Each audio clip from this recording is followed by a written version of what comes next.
sa naging concert ng Sex Bomb na naging special guest ang BINI, nakita na talagang natuwa ang mga manonood at grabe talaga ang hiyawan. Ano kaya kung magkaiba ang kanilang event na pwedeng maging usapan ng mga fanay? So, ang tanong ngayon na ating pagdedebatehan natin, kung magsasabay ng concert ang Sex Bomb at BINI, sino ang mas tatangkilikin ng mga tao? Dahil ako ang Sassy-Tari classmate at nag-iisang pure lady, akong unang mag-spin the wheel. Go!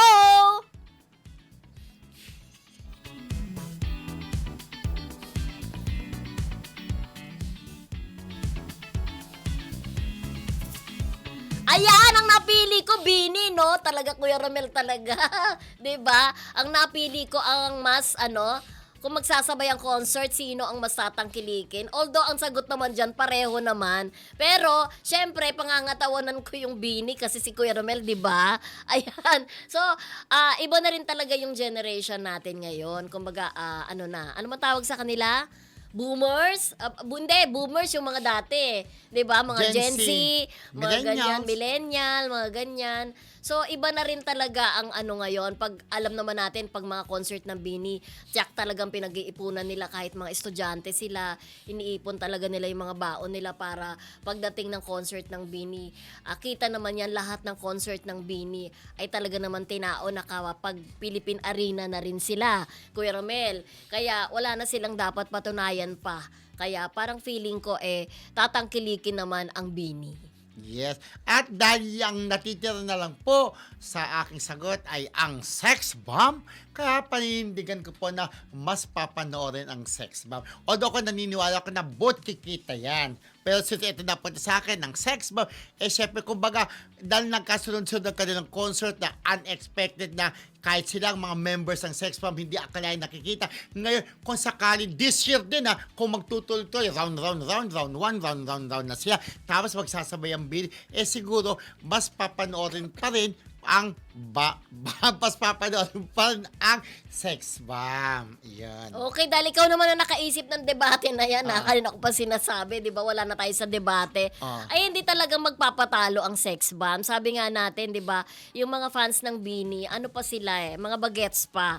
Wala pa silang work. Kumbaga, umaasa pa sila sa baon na binibigay ng mga magulang nila para pag-ipunan. Although, yung mga iba naman talaga, anak mayaman. Pero ang Sex Bomb kasi, ang mga kasabayan niyan, yung sinasabi nilang pinalaki sa Sex Bomb talaga, ay,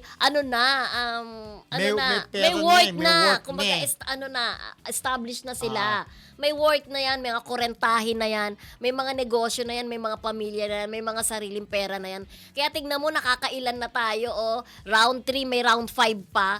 Pero grabe, puro sold out. Yes, kaya, pero alam malaki naman, rin ang pagrespeto ng BINI sa Sex Bomb, kaya sila nag-guest. Sila dun, yung diba? ma-acknowledge din talaga ang kasikatan ng icon talaga.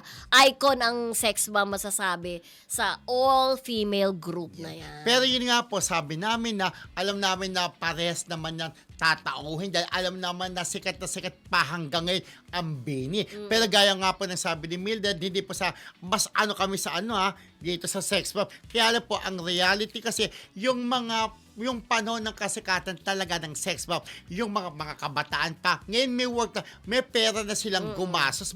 Yung mga ngayon, mga panay ng BINI, mag-iipon pa po lalo mga kabataan kasi mga humahanga sa BINI, di ba? So mag-iipon pa. Parang siguro mas bentahe po na may mga trabaho na makakabili ng tickets ang mga fanay ng Sex Bomb. Yun po, kung ngayon din mag-concert na tuloy-tuloy.